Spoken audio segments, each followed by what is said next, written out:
It's over 9,000!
Welcome, Super Elite Warriors, to Final Forum, a podcast for the discussion of all things Dragon Ball. I am your host, Jelly, an elite recruiting member of the Frieza Force on a mission to find the best warriors from across the galaxy to join the greatest army of all time, and I am joined, as always, by my new recruit co-host.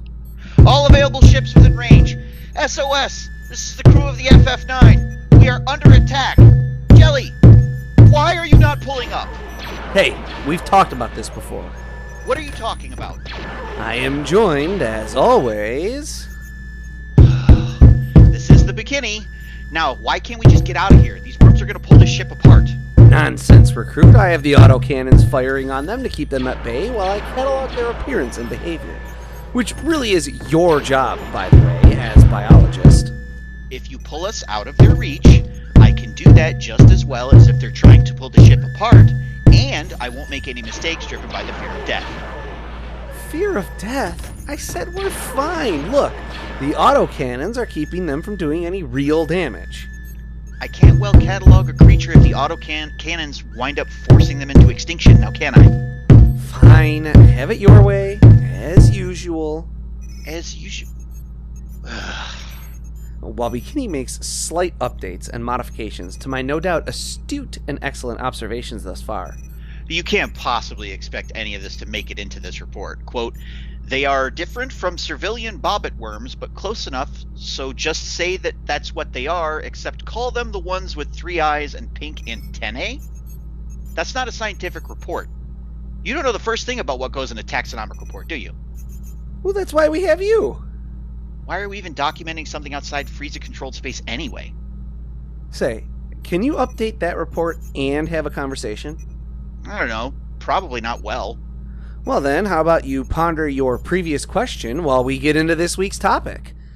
And this week, we're going to be talking about the next 3 episodes of the anime, which is episodes 125, 126, and 127. And before we do, I'm going to throw out a trigger warning for everyone.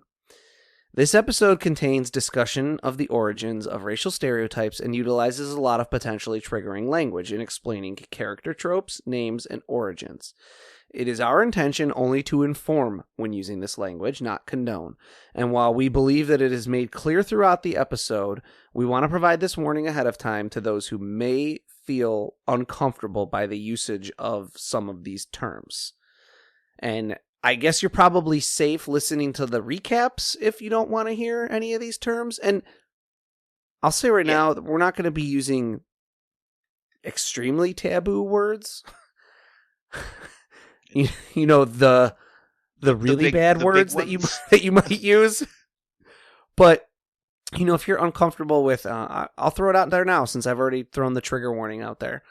If you're uncomfortable with words with phrases like Little Black Sambo and gollywog and Jim Crow and things like that, and that makes you uncomfortable, maybe skip this one after you hear the episode recaps. All right, so we'll start with episode 125, titled Earth's Guardian Emergence. This ep opens with Goku trying to force his way through Popo's test, and we get a nice little bit of fight animation. Popo asks him to leave, but he instead decides to train in Kami's front yard, I guess, and starts doing laps. It seems the thin air doesn't agree with him. Popo demonstrates this ability to move faster than lightning, and even being able to see behind him without looking. How is this done? By observing with more than just your eyes. Goku decides he's staying and learning as much as he can. Back on Earth, Junior finds himself in Return of the Jedi, complete with giant Ewok. At Kami's lookout, Goku's training progresses utilizing the bell that Korin gave him. He must be able to fight without making the bell ring. This seems like an impossible task, yet Goku is excited to try. This pleases Kami, who finally agrees to meet with him. We finally get to see Kami, so what does he look like? Have we actually seen him before? Well, of course we have. He's Piccolo. Or rather, Piccolo's better half, I guess you'd say. Originally, Kami and Piccolo were one being, I guess, who, as far as I know, is never actually named. It's just kind of referred to as... In this, I don't know if he's referred to as anything, and then... And in Z, I think it's referred to as just the Namekian. Or even the nameless Namekian sometimes. Yes, that's the one. Originally, Kami and Piccolo were one being who wished to become the previous Kami's successor, but they were spurned. The reason was that unnamed green guy had held evil in his heart, so he trained and eventually purged that evil from himself. That evil, however, eventually became Piccolo, and Kami became, well, Kami.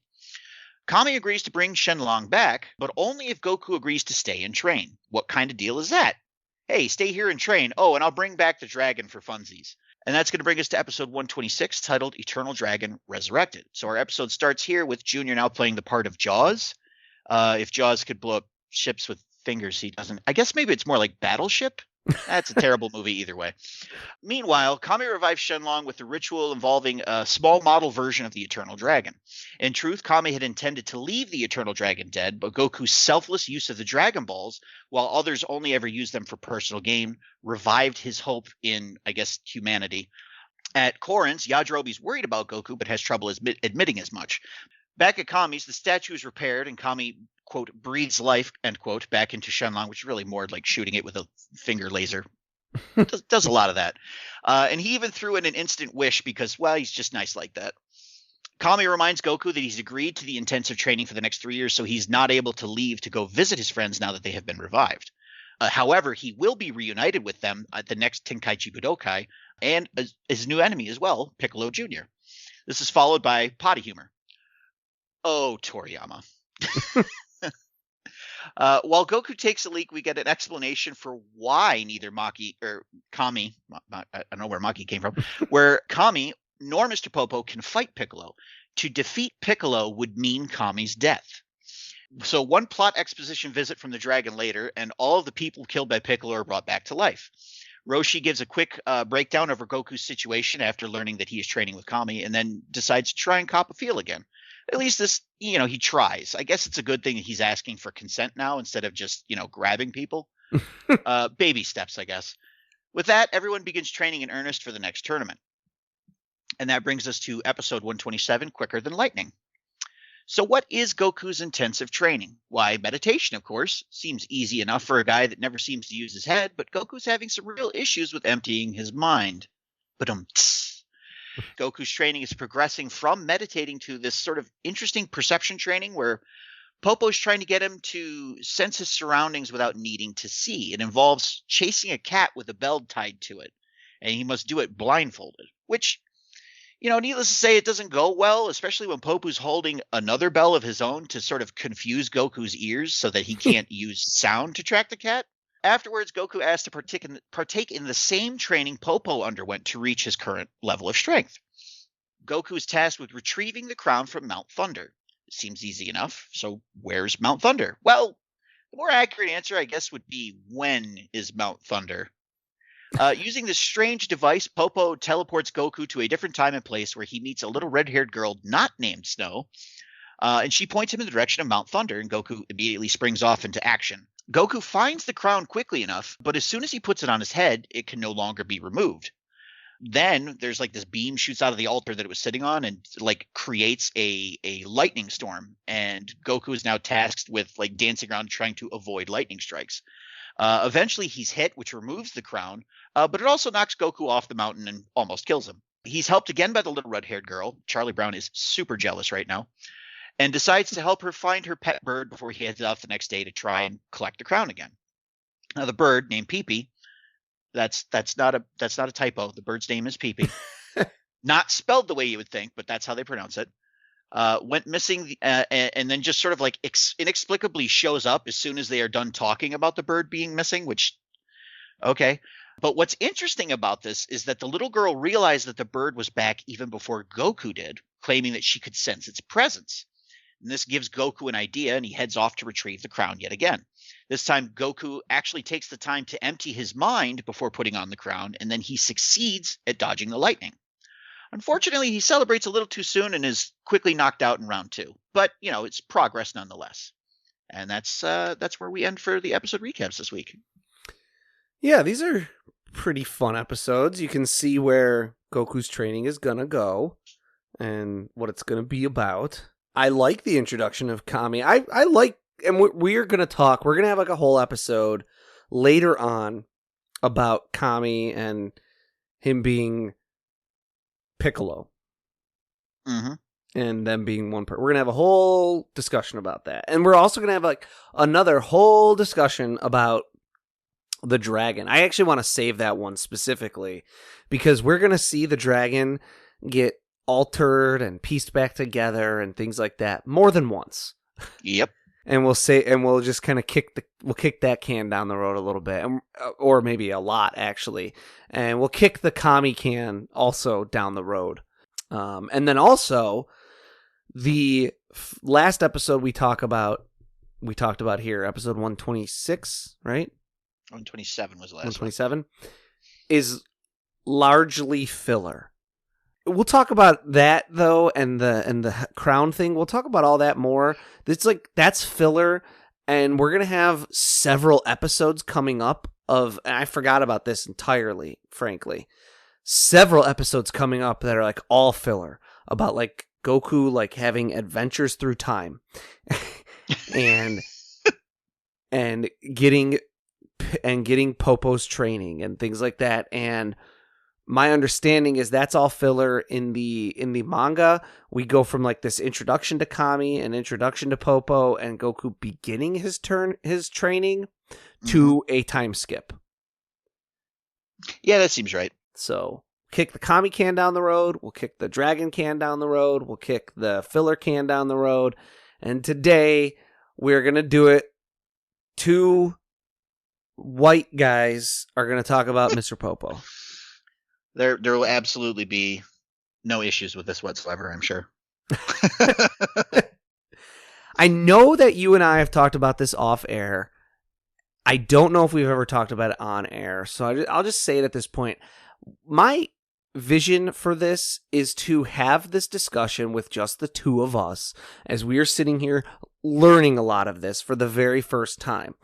And then at some point, TBD, in the future, down the road, once we have hopefully cultivated more of a following and maybe made a bigger network of other shows that we interact with and other experts in all this that we kind of pull from and talk to more and get a little social with more, maybe revisit it with a panel of people and get a broader view, and hopefully a panel of people that also includes some people of color to get their point of view as well, and sort of revisit this discussion later on. But our initial pass at it is us learning about it, kind of. I'd say that's a fair assessment. If that all makes sense. And hopefully everyone else agrees with that vision, because that's what we're doing. So without too much further ado, let's get into the couple of white men just doing what they want, not taking anybody else's opinion into account. Yeah, no, that's great. Let's get into the less problematic stuff about Mr. Popo and talk about Tsukibito. Tsukibito, which if you heard in there the word Kibito, that might kick something off for you. That's Dragon Ball Z. Hint, hint. This is an attendant. It's a person in Japanese society who works to provide service to another. They're assigned to high-ranking athletes, entertainers, artists, etc. to learn their craft and take care of their personal needs. They're similar to a disciple or an apprentice. That's what Popo is. He is Kami's Tsukibito. His squire, if you will. Yes.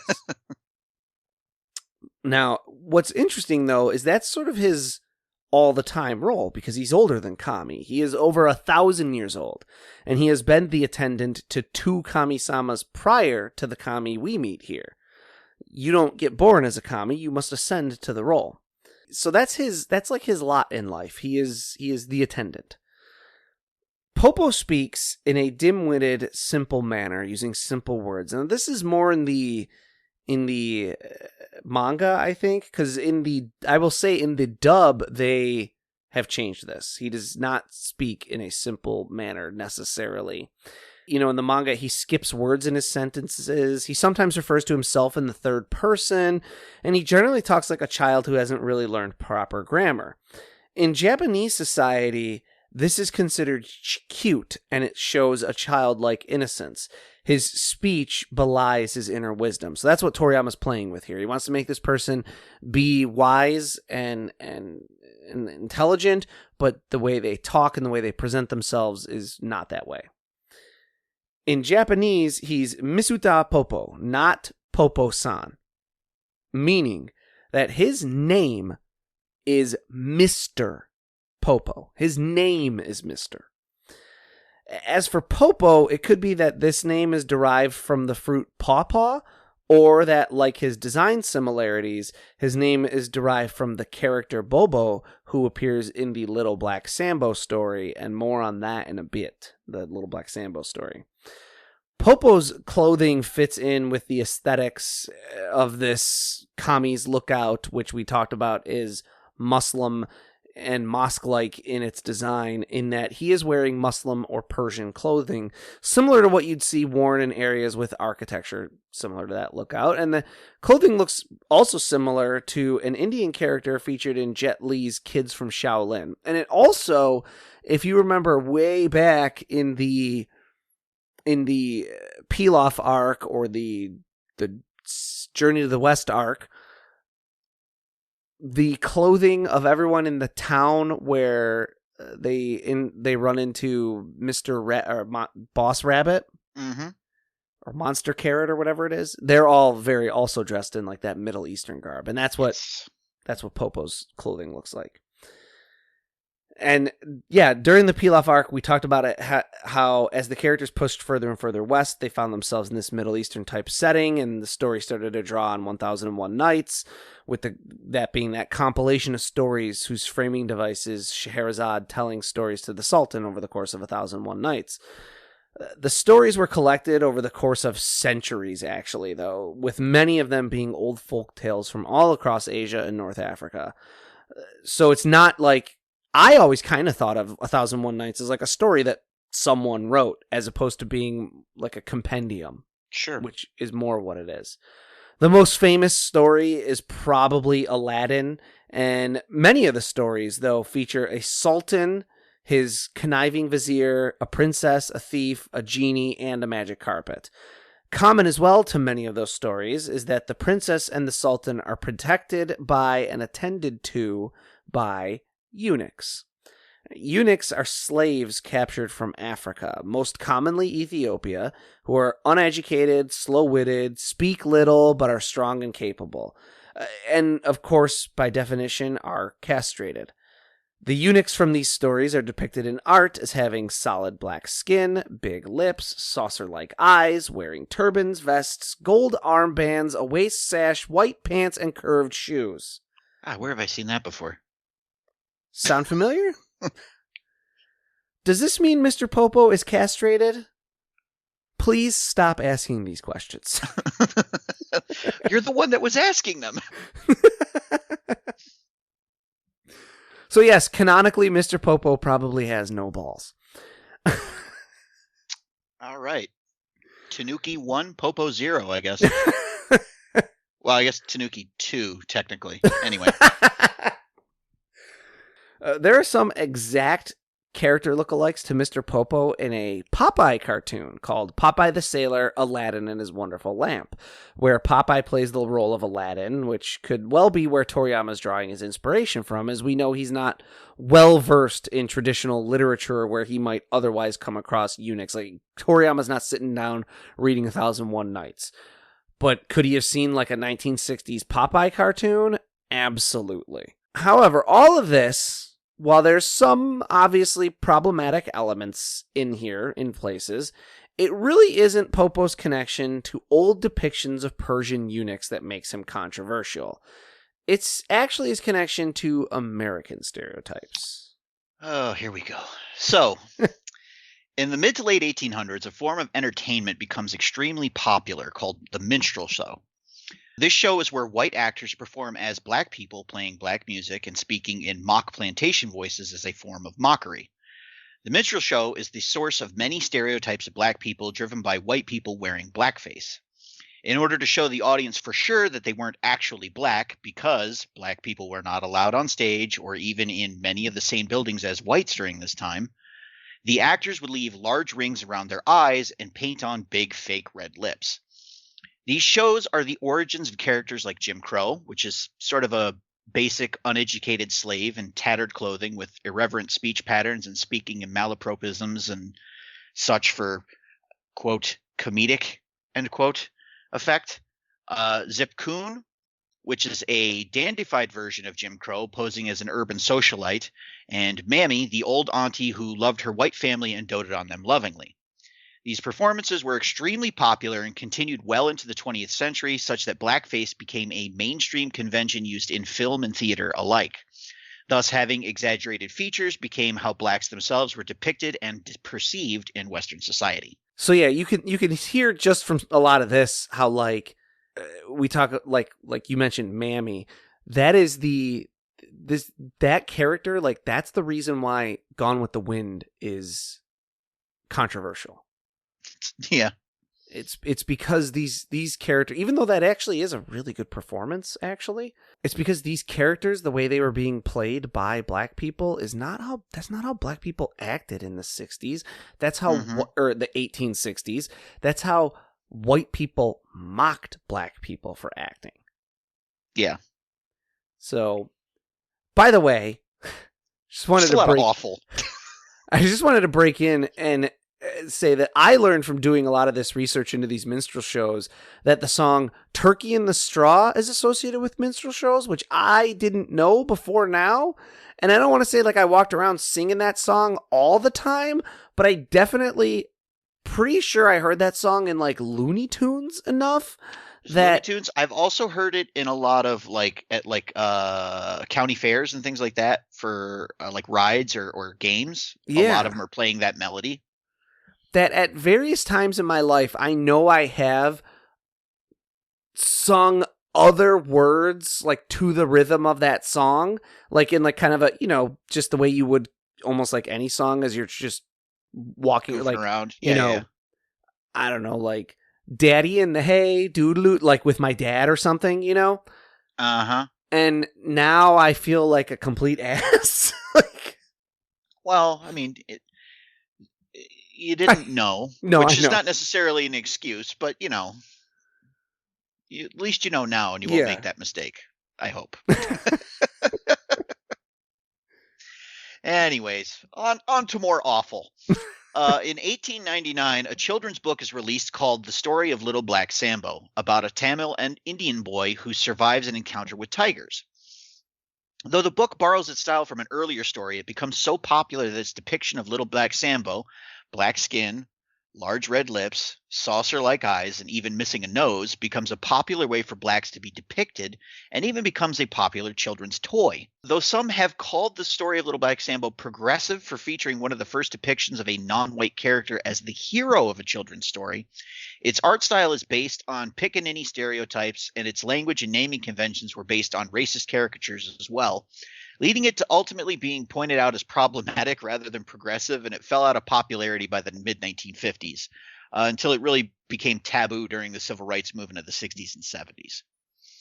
Consider, though, that the minstrel show first becomes very popular in the 1840s. For over 100 years, the common depiction of blacks in media is either based on or just outright is white people wearing blackface, making fun of blacks, and that its status as taboo is only relatively recent.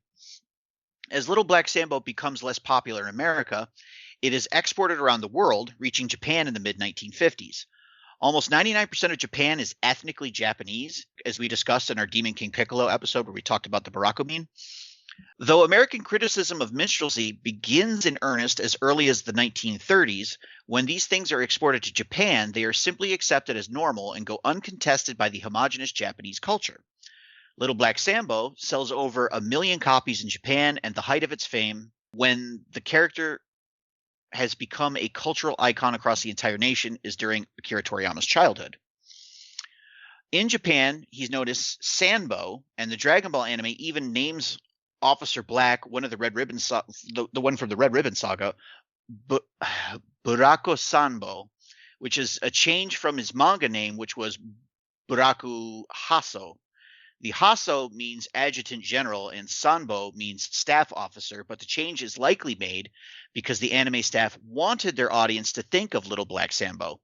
Though Toriyama based Black's appearance on Kareem Abdul-Jabbar as seen in the Game of Death, because that is the final fight of the film where Lee's character climbs the tower, and he's mirroring that in Goku's fight through Muscle Tower. Little Black Sambo is most Japanese children's introduction to blacks, and the cultural convention is to draw any black-skinned person as this pickaninny or gollywag style. Historically, as in up through the 1950s, in the immediate post-war period, Japan's considerations of race typically considered Japanese, Chinese, Korean, and just other. Blacks, Indians, Hispanics, and basically everything that doesn't fall into one of the 4 or 5 the Japanese public understands well are just considered other. Even the few black celebrities that exist in Japan are famous more for their skin color than anything else and presented as such as quote-unquote exotic things to look at. And Japanese children are taught in schools that this is what black people look like. They're taught that in school. That's rough. In the 1960s, a toy called Dako-chan, or Dark Cutie, premieres. Ew. This is a toy doll that can cling to the arms or legs of a kid, and it winds up selling over 6 million units in total. The toy remains popular into the 1980s, when Takara Company, who makes it, feels like they've tapped out the Japanese Japanese market and tries to make it an international sensation, as it is in its home country. The toy receives no benefit of the doubt or good faith readings either when, in 1986, the Prime Minister of Japan, Yasuhiro Nakasone, says, quote, "The level of Japanese society far surpasses that of the United States. There are many blacks, Puerto Ricans, and Mexicans in the United States whose average level is extremely low." Unquote. Yikes. And in his then quote-unquote apology, he goes on to double down and say he respects America and the country has accomplished a great deal, but by being a multiracial society, that causes dysfunction that doesn't appear in Japan's homogenous society. So he's being one of those, like, blacks go back where you came from kind of guys, which, yikes. Historically not great. Yeah. The international outrage of this multifaceted foot and mouth causes Dako-chan and Little Black Sambo to be taken off Japanese shelves in 1987. And the stories to run about the international reception of this exportation of Western culture through a Japanese lens comes back to the West. So Toriyama sees all this in the news, remembers his fond childhood memories, and inserts his version of the character to give this depiction sort of a last gasp of nostalgic love in Japan. His audience has no problem with it, and it has that desired nostalgic effect. Popo's presence in the Dragon Ball manga actually increases its popularity in Japan. That could be just kind of coincidental, as the in general Dragon Ball has been increasing, but it certainly does. His presence does not hurt Dragon Ball's popularity. Okay. Not many people have written or spoken about Popo over the years, aside from very surface level discussions, because of the disconnect between the way he's perceived in Japan and the West. People tend to just dismiss the controversy because the intent is not racist, or dismiss the manga entirely because the character is inexorably tied and linked to these depictions rooted in segregation, bigotry, hate crimes, public shaming, and suffering. So if you go and look up Popo, you will see either there's like an article that actually pops up still fairly early in Google search results about Mr. Popo that is fairly old, because I think it predates when Kai started coloring him blue. Oh, okay. And it's basically like an article that was written that was like the I don't think it was called the Popo problem, as opposed to the one that just happened, like the thing that just happened relatively recently, like the problem with a poo. Yeah. It's something like problematic depictions of blacks in Japanese media, something like that like pops up, and it talks about Mr. Popo and Jinx, the Pokemon. Yeah. That's one thing you'll see when you look up Mr. Popo is like, look at this. It's obviously bad. And then the other thing you'll see is people just dismissing it completely because that wasn't the intent. I kind of fall somewhere in the middle. I would not call Toriyama or the average Japanese reader, especially in the 1980s, a racist. I mean, I might, but that's also because I don't think that word is necessarily as hateful as everyone always assumes it to be. You could be racist while just being ignorant. I don't think there's any maliciousness in this character's depiction, as opposed to, say, the Barakumin of Half Human, as we discussed when we did our previous episode. But he is unfortunately linked forever and inescapably to these minstrel shows and these harmful stereotypes. And I'm of the opinion that depictions of him to this point should come with a trigger warning, but that the show should kind of so everything that already exists, just boom, hey, there's a depiction of a character in this that's not okay. Yeah. But the show should kind of be like shamed now for still using him. Sure. And still appears. Your example about Kai, I think, is a good one, because I mean, like, they did the bare minimum to change the character, and it's still pretty obvious what he is. Right. Or at least what his origins are, right? I feel like if you're going to do something like that, just go full on and just redesign the character, make him something different. Or just get him out of there. Get him out of there entirely, yeah. He hasn't been Guardian of Earth or Kami of Earth for a long time at this point, and a lot of characters have come along who could either replace Mr. Popo, or like Dende could have been like, I sent him on a mission, he'll be gone for 100 years, like... And just take him off the show. Just say he got reassigned to a different Kami or something. And that, I feel like that should be done. He's not a major character anymore. Nothing would be lost by dropping him.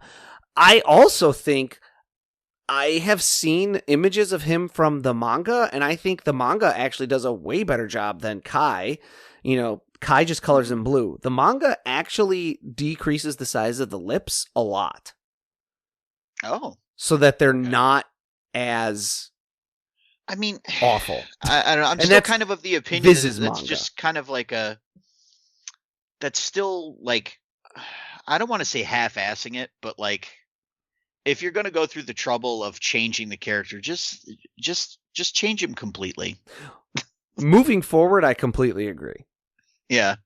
I'm completely on board though right now, and Let's kind of get this. Like, I'm not trying to cancel Toriyama. I'm not trying to cancel Dragon Ball. I'll never use the term cancel outside of like canceling a TV show, except as a joke, because I don't really see the point. Yeah, because it's at the end of the day, even though it's created for mass consumption, it is art in a way. Mm-hmm. And I'm not super big on censoring art. Agreed.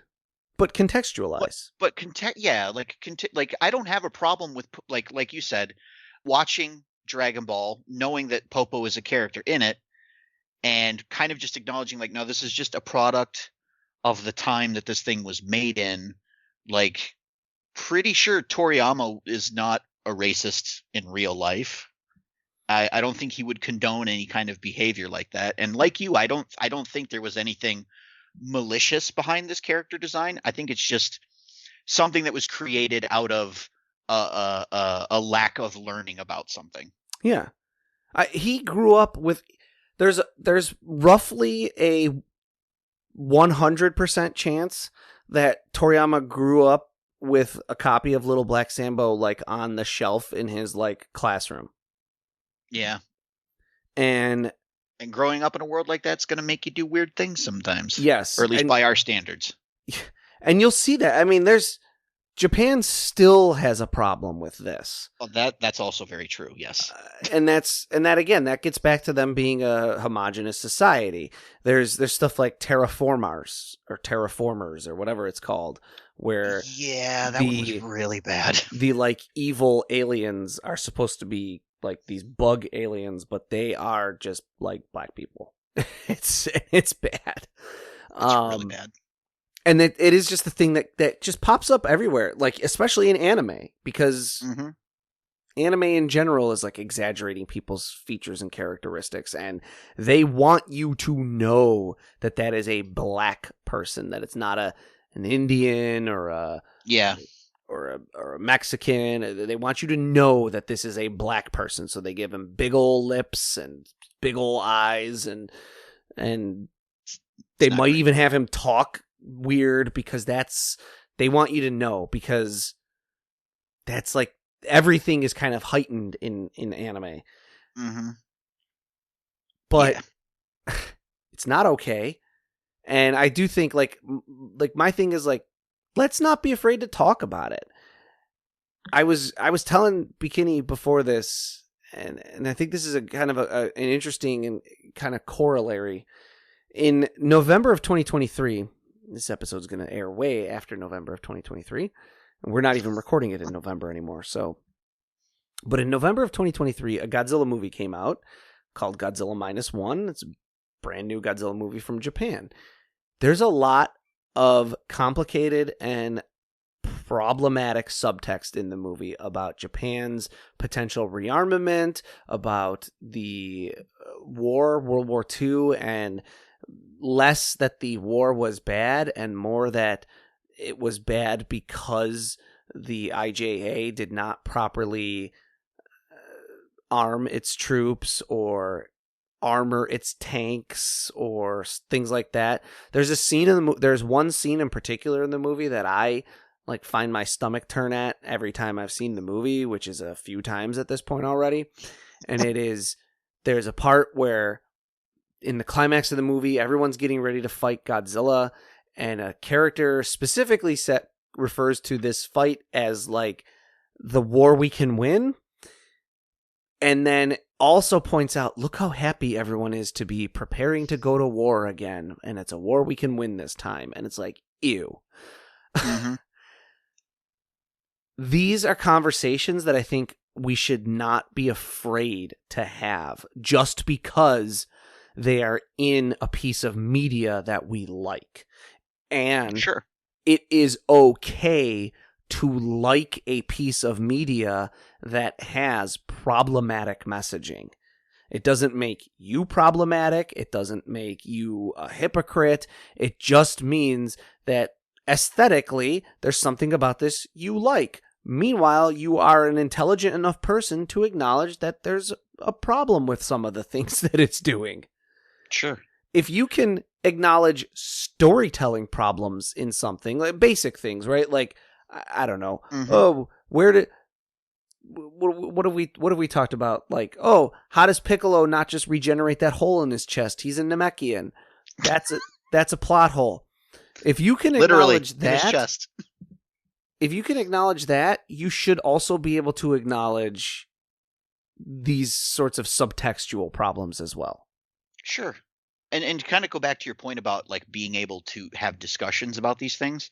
I think that's valid, because if something like this becomes something that we want to just sort of erase from history and not talk about, I feel like that also makes having more serious conversations about this, because I mean it's an anime from what, the 80s, Right. like So it's nobody's really gonna care all that much outside of the fact that it's a super popular franchise, well after the fact well after the point in time this character came out.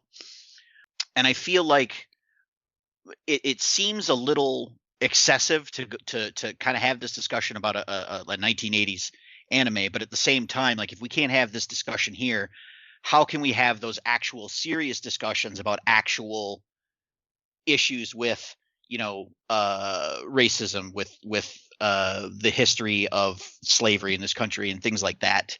Like, it's almost like these are the conversations with the training wheels on. Yeah. Where, like, the overall context is not like super important to like how we structure our society, but I feel like it's a way to sort of broach these topics so that people can start to think about them, so that they're not jumping into those more serious conversations half-cocked with terrible ideas. Right. If you're afraid to talk about how Mr. Popo is racist, or how a Godzilla movie is problematically suggesting that Japan should rearm itself and break out of the Constitution, then if you're afraid to talk about it in those contexts, then how are you going to even attempt to talk about it in a real context? Yes, exactly. Agree. To stay on the Godzilla topic for a second, because hey, this is what else would we do? This is the Godzilla podcast that's also sometimes about Dragon Ball. The previous Godzilla movie, 2 Godzilla Minus 1, that came out of Japan was called Shin Godzilla, and had a lot of the same, if not exactly the same, if not all of the same, subtextual issues and problems with it. And it's interesting because I will tell you, I hate Shin Godzilla. I do not like the movie at all. I think it's a very bad movie, and I think its messaging is problematic. Godzilla Minus 1, I loved it. I sat in the theater, and I sat there, and just like the entire time, all I could think to myself was, holy crap, this is like a real movie. And even as I sat there, and immediately there were some, for me, because I'm dialed into this stuff, immediately there were some dog whistles and things that I was like, I don't like that. I already, though, was thinking to myself things like, boy, there's so much more to talk about with this than there is with a lot of other things. And then also, yeah, it is just it's a really good movie, and it's really well structured, and it's a character study, and it's a really good character study, and I just loved it. Sure. So I mean, that's what art is at the end of the day. It's supposed to make you think. Yes. So these 2 things came out within 7-8 years of each other. And they both have like the same subtextual problem, but one of them I loved and one of them I hated. And I'm okay with talking about that problem existing in both of them. And I think we all should be okay with that. It's okay to talk about how Mr. Popo is a problem. And we've already made a bunch of jokes about that. I think the very first time we did our Tenkaichi tournament in March of our first year, when I posted the brackets and I did the visuals for them, when it was Mr. Popo, I had image not found. I remember that. Yeah, that was good. And every time we talk about Mr. Popo, I feel like we make like some like little snide comment and stuff, but yeah. It is okay to have that conversation for real and to call it to the mat a little bit, because it's not okay.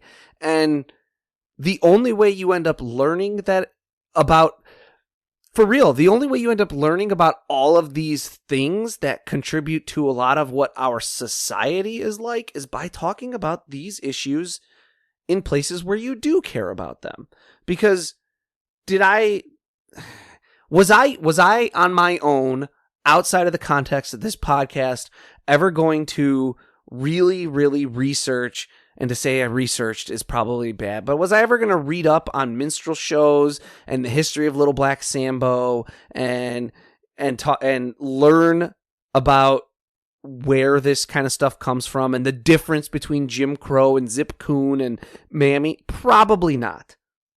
Yeah, I probably am with you on that one. I don't think I would have bothered searching this information out of my own free will.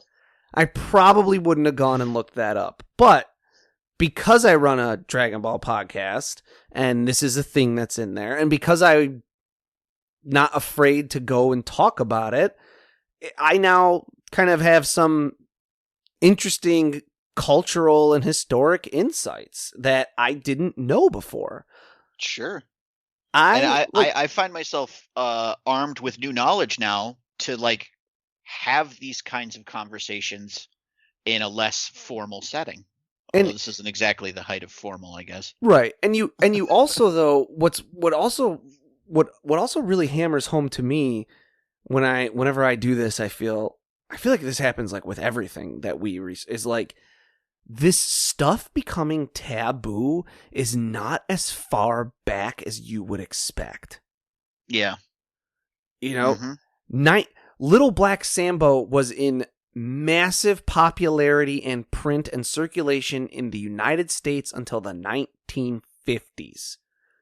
That means there's probably a pretty good chance that like the boomer generation grew up with that in their house. I was just going to say, for the boomer generation, we're talking like the civil rights movement. That's like their early childhood. Yes. Like, so yeah, no, this is absolutely not as far back as you would think. And then you take it across, it's not the pond, it's across the sea. You take it across the Pacific Ocean into Japan. They don't wind up really realizing on a national level that this stuff isn't okay until the 80s. Which is actually kind of ironic considering the Prime Minister's comments about how like we don't have problems because we're a homogenous society. And like, well, yeah, because the problem is completely in your blind spot because you don't have anybody from that background within your society. Right. So you don't even know the problems that you have. Yeah, you don't even realize there's a problem because you're not diverse enough to realize that there is a problem. So it's just, we always think like, oh, this stuff has been gone for so long. 1986, when when this prime minister like gets national blowback for his comments that he was comfortable making to a international audience. Yeah. That's my lifetime. Yeah. Yep. And so when you start to contextualize stuff in that way, it almost, I don't want to say it like makes this more excusable, but it certainly makes it more understandable. Yeah. And it also helps you to understand, if not excuse, why this is still an issue. Why there are still sports teams with bad names or bad connotations or problematic depictions, things like that. Now, the couple of very big ones, the Cleveland baseball team, which is now the Guardians, and the Washington football team, which should have just been the Washington football team because that's the greatest name, but which are now the My thing was like, why Commanders? Why not Washington Generals? Is that just because it's a team in another sport I'm not familiar with? Maybe there's probably it was probably. Oh, I bet it's like a minor league team or something. A trademark / would have had to buy the domain rights type of thing, right? It all comes back. It all comes back to money. God forbid we spend some money on our multi-million-dollar football franchise. Multi-billion-dollar. Oh, sorry, multi-billion-dollar. They're now the Commanders, but there's still people who are mad about the Commanders changing their name. And when you start talking about there's, in the 50s is when Little Black Sambo starts to become a little more taboo, and it's not until the 70s that America adopts that mentality. And then in the mid 80s is when Japan starts learning about it, and you still do see that on occasion today in Japanese animation. You can start realizing that, yes, we're not going to acclimate, we as a larger society, I am fine, but we as a larger society are not going to acclimate to these changes, these commanders and guardians, and I would wonder about the future of the Kansas City Chiefs as well as the Atlanta Braves, we're not going to acclimate to these changes overnight. Yeah, unfortunately, you got a point there. It's kind of sad, honestly. It is. It's a little depressing. Of course, this whole episode's been a little depressing for me. So yeah, it is. And again, I'll just reiterate, like, no attempt to cancel Dragon Ball, cancel anyone who likes Dragon Ball. I will. We got a snowball's chance in hell of getting Dragon Ball canceled. That's for sure. Yeah. And canceling Akira Toriyama is like, the guy is like, he canceled himself. He's a hermit who lives in the. We'd be like, we're gonna cancel you, and he'd just go, good. Does this mean I don't have to talk to anyone ever again? Perfect. Sign me up. It's just to point it out. It's the reality of it, and it's a contextualization of it, and it is almost more to the point. This is why people get upset about this stuff, because sure, this stuff is rooted in. This is where, like, every single. I feel like you see this every single February. Mm-hmm. Some school does a Black History Month lunch day, and they serve like fried chicken and watermelon, and you see it like it's like a story like every single year. Yeah, I know. And everyone is like, and I'll be honest, for a long time I was like, what's the big deal? I love fried chicken and watermelon. But those are delicious things. But then you start to learn that all of this stuff was popularized as being associated with Black people due to these minstrel shows and due to it being like a joke at their expense. Yeah. And yes, the joke isn't like funny anymore, so we don't consider it to be like a mocking, jokey thing, but that's the root of it. Yeah. It's like the all Asians are good at math thing. Right. That's a great one, because it's like people need to realize that stereotypes are not always necessarily negative. It's mostly just about treating a group of people as like a monolith. Yes. When they absolutely are not. And that is what Japan does to anyone who is not Chinese, Japanese, Korean, sometimes white. Anyone who falls outside of those four groups, Japan as a country tends to just consider like other. As like you said, they treat that whole race like whatever one depiction of it they sort of decide on from stereotypes. We've seen it already in Dragon Ball with the way Toriyama depicts Native Americans and indigenous peoples. And we talked about it then. It is not a hateful thing. It is an ignorant thing. And it's born of ignorance. And even in Toriyama's case with indigenous peoples, he went to a museum and saw these things. But like anyone who's decently traveled, go to like a museum in like, I don't know, like Bumbletown, Mississippi, and then go to like, the Smithsonian and like completely different levels of yes. And then on top of that, like you're getting the condensed version as well. Even in your best museums, you're getting the condensed version of that history. And so taking that and then using that as inspiration for a manga, probably not the best route. Yeah. Like maybe a little bit more like actual research should have been done, but as we know, Toriyama tends to kind of not put in a ton of effort. Yeah. Well, and even when you do, right? It like I'll say this podcast, we do a fair amount of research when we're putting these episodes together, but I know for sure there are things we have gotten wrong, and I know there are times we have put our foot in our mouths, and I know there are times that we have misspoke or gotten some fact wrong, or even maybe said something mildly like problematic or hurtful or something like that. And it's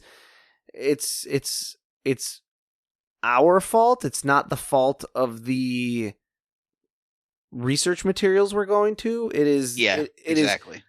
It is partially our fault, and I'll say it's also partially a fault of, hey, we're trying to condense all of this. Like, Sure. Yeah, the format makes a difference. There's 10,000 years of research out there that I then read 5 minutes of. Yeah. That I'll say I read more than 5 minutes, frankly. I'll say, there's 10,000 years of research. That's boiled down to me looking at it for a few hours, which is then boiled down to us talking about it for probably 80 to 90 minutes, maybe a little less, which is then further boiled down to me trying to make it a coherent and consistent narrative for 45 minutes to an hour of podcast. So edit, lose, and all of a sudden you're more narrow. Sure. And that's why, honestly, like, I can't really condemn Toriyama or really any other mangaka from this time period for stuff like that, because, like, we've showed him with with natives, the way that Toriyama did his research and stuff. Like, we're kind of doing the same thing here, and so it's hard to condemn somebody for doing the thing that you yourself are sort of doing. Right. So, and this is why I'm glad you kind of brought it up, because I was going to say, like, as always, we kind of have this ethos where, like, if we say something stupid, let us know. Like, we're not above trying to learn and be better than we were yesterday. Right. So yeah, if you think anything we've said here is out of pocket, let us know. We'd be happy to hear your points and engage with you in this way. Absolutely. That's why we have this discussion, right? That's right. That's I talked about that at the top. Let's have this episode where we talk about it, where we talk about what we've learned. Sure. Then hopefully, as we gain listenership and gain exposure and gain a community of people, there could be, hey, you missed this piece. Hey, you didn't talk about this. Hey, I have this perspective. I have this. And then in some point in the future, we'll circle back, like this conversation, the women in Dragon Ball conversation. Yeah. Those two at least we'll circle back around on for sure. It's almost like we ourselves are a homogenous culture that has blind spots, but at least we won't double down on an international scale. If it'll get us exposure, maybe I will. You go for it. I'll quit that day.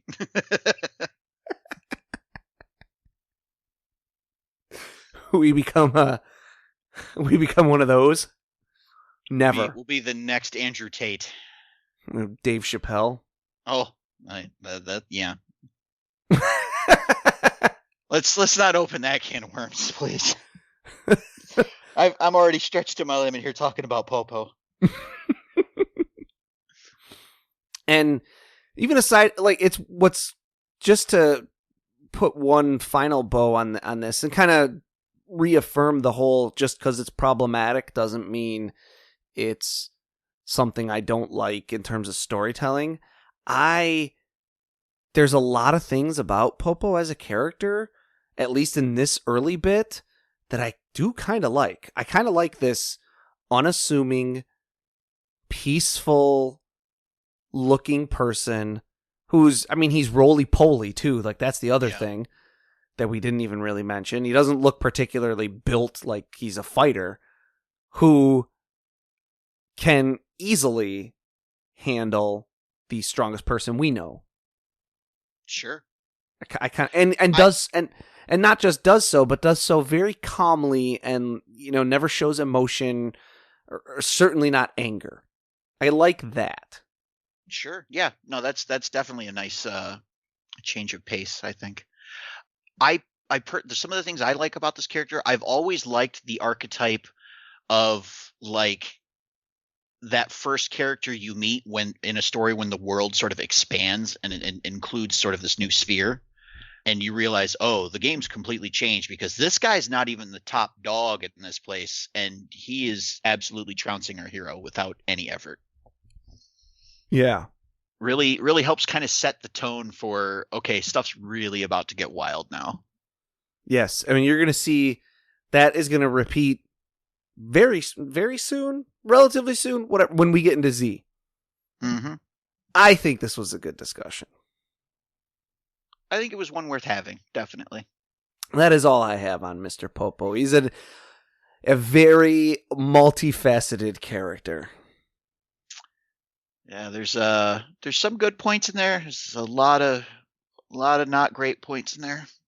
Yep. But ultimately, I feel like the character didn't really come from a malicious place. It's not great, but it is what it is, and we can't really change it for this stuff. Hopefully they wise up and do something a little smarter going into the future. But that is my only like we did mention, and I'll just briefly mention it again. I just would like to see this, like, because I know he shows up in Super. He has a moment where Vegeta is training in the Room of Spirit and Time and like blows up the door on his way out, and Popo is like, if you do that again, you're gonna be banned from here forever. And then I think Vegeta does it again because why not? Yeah.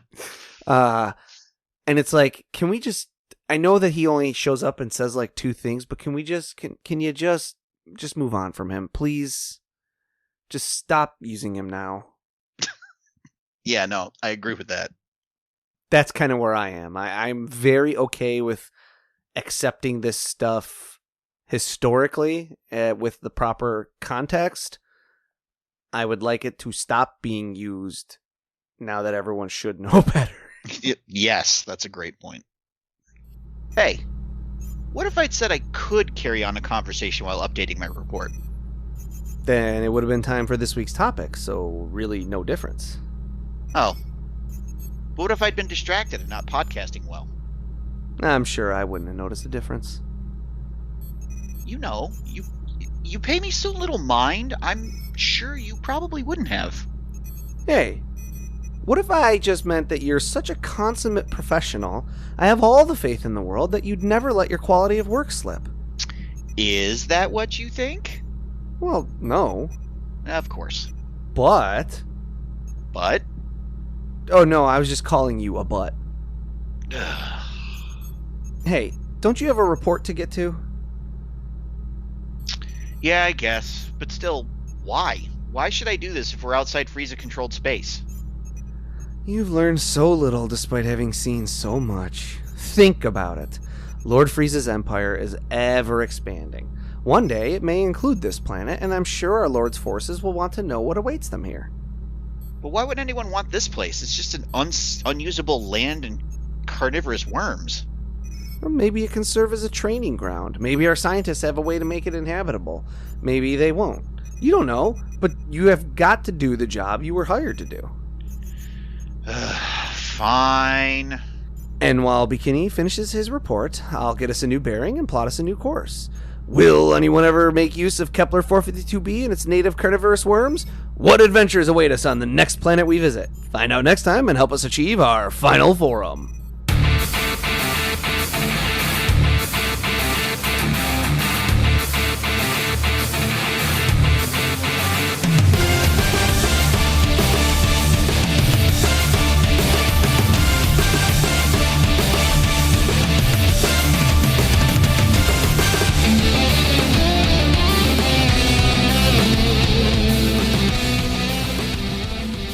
Final Form is written and produced by Tom Gwelly. It is performed by Dan Kinney and Tom Gwelly. Our webmaster is Dan Kinney. Our theme music is provided by YouTube content creator GVG Kit. Want to learn more about the Dragon Ball universe, including concept art, behind-the-scenes interviews, and recommendations from Jelli and Bekinney? Connect with us on social media. Like us on Facebook, follow us on Twitter at Final Forum Pod. Make sure to subscribe, rate, and review wherever you receive your podcasts. And of course, make sure to share it with your friends and family and help us spread the word of the glory of Lord Frieza. The Frieza Force thanks you for your listenership.